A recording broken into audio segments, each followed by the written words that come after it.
Alex, is there any concerns at all that you have for this game? I mean, not beyond the usual. It's a Thursday night game. That's always a little weird, the short week, especially after the Patriots playing such a physical game last week. Odd stuff happens in these games. Beyond that, if it was Sunday at 1, I'd say not really, no. Okay, so I've been kicking this around for a couple of days because this is the first time in a few weeks where there hasn't been at least a couple of voices saying, the Patriots could get popped here. The people said it about the Browns. Certainly said it last week against Tampa Bay. They could lose this one. Yeah. Nobody says that about the Jets. So, in thinking about it more, Alex, I thought, well, if there's that one game every season where a team loses a game that they shouldn't, is this the one? And then I thought, well, maybe that was the Raiders game. Does that count? If you lose the first game of the season, can it count as the one game for the season that you shouldn't lose, but you lose anyway? Kind of. I mean, that's another game that's always weird. Look at the last 2 years for the Patriots. They beat the Bengals last year, and then they lose to the Raiders this year, which is looking like another one of those weird outcomes, one of those out-of-place outcomes. So, I think you can count that. Some teams have more than one. It is usually that game, too, is a divisional game. We know even back in the day when the Patriots were rolling, they, trip up against a bad Miami team, or, there were a couple of years New York got them. It never really happened against Buffalo. But you look at what happened to the Bills last week down in Miami. Now, I think what helps the Patriots, that's often due to familiarity. And this is two coaching staffs that have never coached against each other, both in their first year. The Jets have turned over a ton of their roster, both in the last year and obviously in the last few weeks. So as far as divisional games go, this is probably as unfamiliar as you're going to get. Even Drake May has really never played against the Jets. He played in garbage time in the first game last year. And then the second game, that was the game he had to miss most of it with the concussion. The problem for the Jets on offense is that they can't pass. And the New England defense doesn't let anyone run against them. So Breece Hall, Mason Taylor's okay, but Breece Hall is really their only offensive weapon, and they don't throw to him either for whatever reason. So, do you think Fields throws for 100 yards today? I'm not kidding. The forward pass, sneaky big part of the modern game. There's 2 games where he doesn't throw forward passes. Like he gets the yips and he just won't throw. And he gets sacked 6 or 7 times in a game. I've seen them.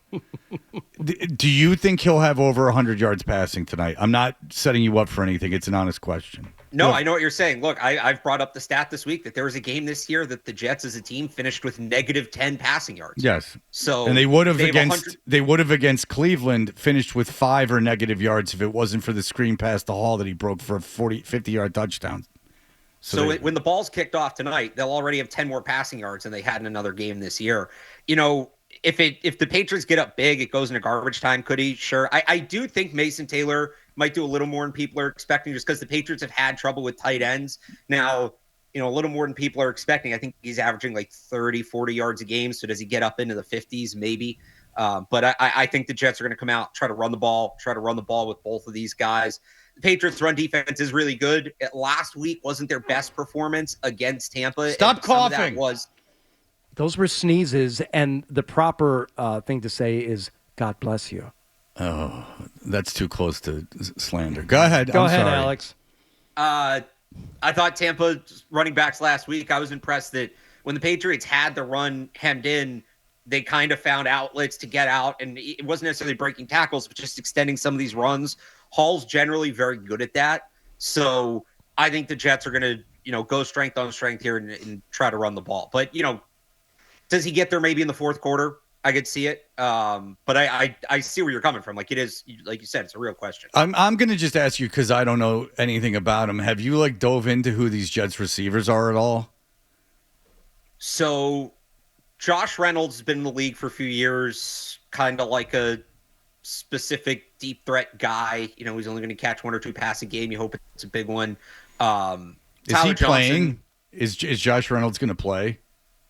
Yeah, he's not on the injury report. Okay, so he is going to play. Their depth chart's kind of weird to look at. No, Josh Reynolds is on IR. He's not going to play tonight. Oh, he is? Okay. Yeah. So there you go. So, then you have Tyler Johnson. You have 80 Mitchell, who they got at the trade deadline, who I like. I mean, I really liked him in the draft a couple years ago, so I wanted them to take with that second round pick, but he just got there. So who knows where he's at? It's, Garrett Wilson's a tremendous player. He's not playing tonight. Beyond him, yeah, it's really just unknowns. And then I think Mitchell's a good player, but he's an unknown in that he hasn't been there that long. Yeah, it's just, I was like, if I'm on the field tonight and the Jets receivers come out, I won't be able to tell you who's who. I mean, unless Alan Lazard plays, I can tell you who he is. Okay. Because he's of his greatness, his Hall of Fame career. Friend of Aaron Rodgers. So what are you hoping for tonight, Alex? Basically just stay healthy, ride this thing out a little bit. You got a long week coming up. You get some time between games. Is injury your main concern tonight?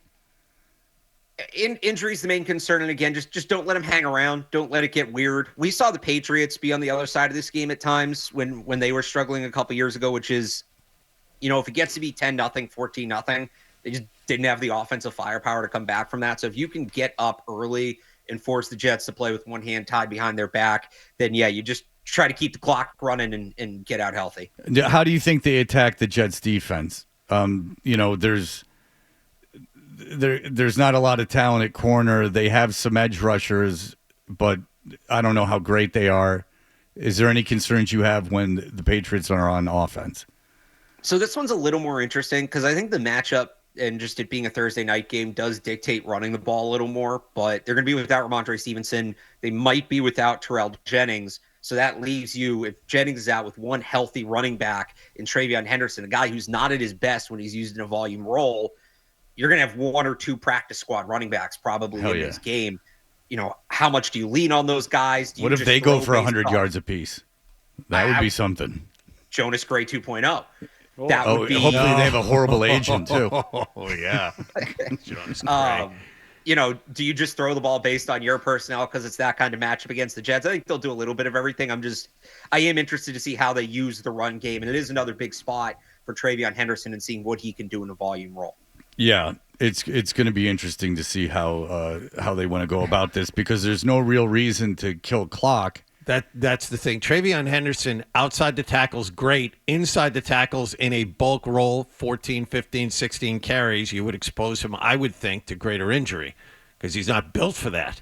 So it'd be interesting to see what kind of play calls they make on first and second down and whether or not they expose this kid to the extra punishment in the middle. I just go deep I chuck it like Tecmo Bowl. I just throw it downfield every play. Why not? Win 100-0. Just really embarrass everyone. Well, you can do whatever you want. Yeah. It does seem like a better recipe than trying to run between the tackles again. And like you said, if not all you're trying to do, but one of your primary concerns is to not screw anything up and get somebody hurt, that's a good way to get somebody hurt. Just, running into a brick wall play after play after play. So just air it out. Why not? Yeah, I think they'll mix it up a good amount, and it's a good chance too. They've talked about wanting to get the young guys more involved. Kyle Williams is probably going to play, played 38 snaps last week. I would think he's right around that again this week with Kayshon Boutte out. So maybe he gets featured a little more. Maybe we finally get to see Efton Chisholm in this game. I do think they may take some opportunities to do that. Yeah, so it's basically like a joint practice. I get it. For the latest from the Sports Hub, download at 985thesportshub.com.